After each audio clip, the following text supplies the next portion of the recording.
How to begin telling this haunting tale that I still do not fully believe? I guess by starting with the blunt, hard, bone-chilling truth. I used to see this ghostly figure in the hallway late at night in my basement, leading towards the laundry room and this room where my grandma stored her ancient 150-year-old piano and all her tax files. One day I was in the filing cabinet room, as I called it, with my grandmother. She was going over tax papers, and I was playing with the old, out-of-tune piano. I felt a cold, tingling feeling wash over me, and suddenly, in the blink of an eye, my grandma was standing by me yelling and crying. She was demanding to know why I'd play her such a horrible song on the piano, and how I knew of this tune in the first place. She was also quite puzzled to know how I managed to get the piano in perfect tune. Confused and slightly dizzy, I was not sure what she was going on about. That is, until she uttered the words, "Why would you play that song that used to air during the war when my brother was drafted in England?" That's a horrible thing to do to me. Stunned, I sat up and exclaimed that I had not done such a thing. But she would not believe me. She kept insisting I had done this, and I could see the hurt written all over her face. As the weeks went on, friends suggested that I may have been possessed. But I was still on the fence about that sort of thing. It seems ridiculous. But night after night, I kept seeing this same figure in the hallway, feeling the chilled air as I'd walked past that hallway. Could it be true? Could there be an entity there, in the house I lived in, waiting, lurking, to cause harm?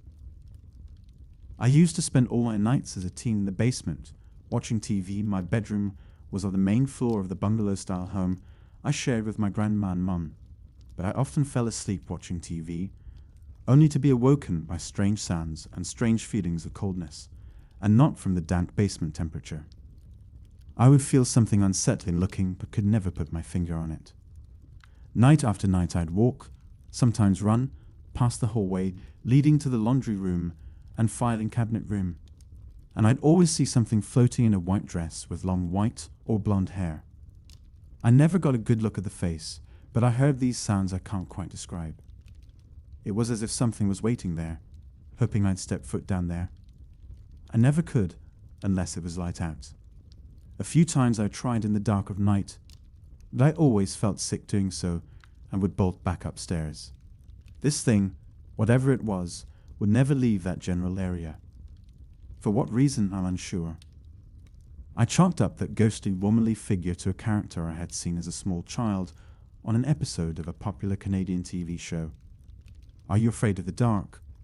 And couldn't wrap my head around what I now know I was truly seeing. Maybe I was too frightened to admit the truth. Could be, or it could be that staying in a state of disbelief kept my anxiety at bay over this whole ordeal. Either way, the thought of all this was hard to ignore as time passed. Several years later, I got word from my mum that she and my late grandfather also had run-ins with this spirit or evil entity, which they both believed meant to cause harm in some form. I wasn't given many further details except a brief description of what they had seen long ago. I knew telling my grandmother would lead to no good because she wasn't one to believe in spirits or anything of the sort, so I knew deep down I'd never be able to convince her of what happened that horrible day in that dark, dingy basement room with the ancient piano. To me, it wasn't that unfathomable, but in the same thought, I could understand how it could be to someone who didn't believe in that sort of thing. I let it go and never spoke of it with any family member, especially not my grandmother. Now it's 2023. The years have indeed passed quite quickly, unfortunately. This all happened back before 2008, and I've since moved out of said childhood home. My grandparents and my mum are gone now, and the house was sold and torn down by a side of the family I no longer communicate with. I still find myself wondering and daydreaming at times about what became of that old piano in the basement, what happened to the spirit, and if anyone came to any serious harm due to it. Where did she come from? What is her story? So many questions and only answers that evade me. In the back of my mind, I know that this is something I'll think about for the rest of my life, especially since I still hold onto the old thought of It was probably just my imagination. That old TV character, right? As much as I'd rather not go down that path of thinking again, I can't dismiss my experience any longer.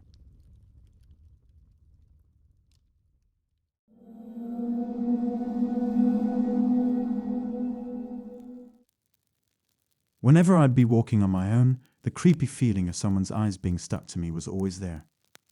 Since I started walking home from elementary school by myself, I've always felt it. I never really thought of it as much because a bunch of other kids would walk most of the same way, so naturally maybe someone would stare at me and it was okay. Maybe a boy had a crush on me and tried looking at me for long periods, or another girl would look at my outfit and like it. Maybe two girls would be gossiping about me while staring at me. The explanations were endless. When I'd get home, Mom and Dad were normally at work. I'd make myself a bowl of some sort of food we had already made in the fridge, take my iPad, and just play away. I'd hear footsteps out my front door and sometimes have felt the walls shake from other doors being closed. I wasn't scared considering I lived in an apartment. The windows faced another, run-down apartment building. It had mold and vines growing up it, and each balcony looked overpacked and used as extra storage. Now that had given me the creeps. I heard more footsteps near my parents' closet, but never dared to check because I froze at the thought of it. My dad was a very religious man and believed in God. My mom knew something greater was above us, but wasn't sure how to classify the belief. I went to bed one night later than usual. My mom had tucked me in. I woke up at around 3:30 a.m. to use the washroom. As I turned the lights on, in the mirror and the corner of my eye, I saw something standing over me, but when I looked up, it was gone. I thought maybe my eyes didn't adjust properly to the bathroom light. I turned off the light, so my room and the hallway were dark again. But there it was again, a large shadow figure standing next to my bed, but gone in an instant. I woke up normally at 11 p.m. I slept in. It was a Saturday. I told my mom about the figure, but she told me to shrug it off. After that incident, more and more of these figures came to me in the corner of my eye.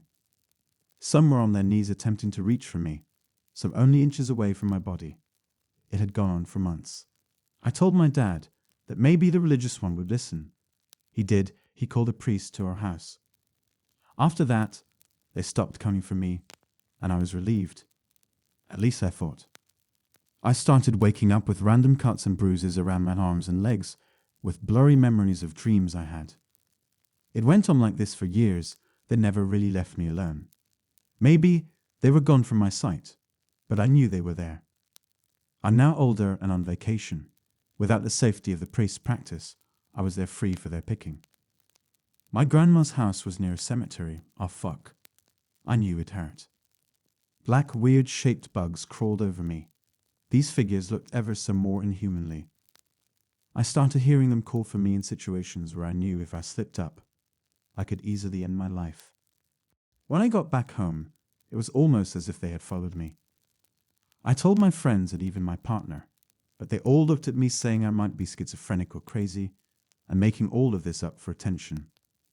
They kept trying to possess me, to change me almost as if they were calling me to join them. I refused and refused until I couldn't. My body was sore from the cuts and the bruises. I decided to let them possess it. But when the pain had stopped, I realized the only one hurting me was myself. I looked at the blade in my hand, and my knuckles were dried up with blood. I didn't realize what I had done. I went to go hug my parents, only to be met with terrified looks on their faces. I turned to a mirror to see a decaying corpse of myself, with all the figures and bugs that had tormented me for years surrounding me. "You're finally home," the first figure I've met had said.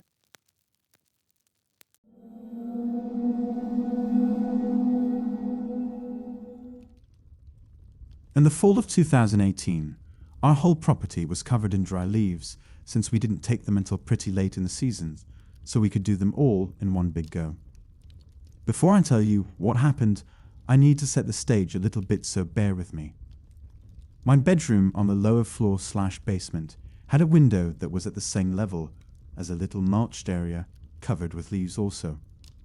If I stood in my room facing the window, that area was directly in front of me, and to my right was my bed and a wall.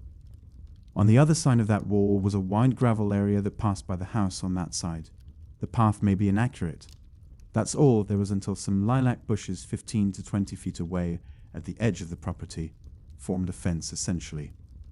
The gravel continued to fill about half of our backyard in one huge stretch, and the other half was grass, again, all covered indiscriminately in leaves. Completely blanketed. We have a lot of trees in this yard. Weirdly, my parents also owned the house next door with its big tree. Besides the lilacs I mentioned before, the fence between the two backyards had largely been taken down to combine the two. This regular grass backyard was also pretty leafy, but not quite as much if I remember right. But that isn't super relevant for this occurrence anyway. Leaves on the ground or not, I can always tell when someone is walking on the gravel, just on the other side of my wall. It has a very distinct sound. We had 3 cats at the time as well, and with leaves everywhere, even they made little sounds as they walked, which could be easily differentiated from human footsteps. One night, I was home alone. No one lived in that second house at the time, so between the two properties, I was completely alone. It was about midnight, and I was feeling nervous for some reason. I laid down to go to sleep and was texting my friend about random stuff and sending memes. The house was completely silent, and I did not have headphones on or anything, and my hearing was excellent. Suddenly, I heard a single loud, very clearly human-sized footstep outside my window, right next to it. What's particularly weird is that that's all I heard. No approaching footsteps, no departing footsteps. One single big step and crunch of the mulch below the leaves, and that was it. I texted my friend, telling him there was 100% someone right outside my window, and I did not know what to do. It was way too loud for it to have been a cat, which still would have made noise on the way up to the window in the first place. I grabbed a shotgun, and my friend headed over to my house with a pistol and flashlight. I grabbed a flashlight too. Together, we carefully went around the whole double property and cleared everywhere.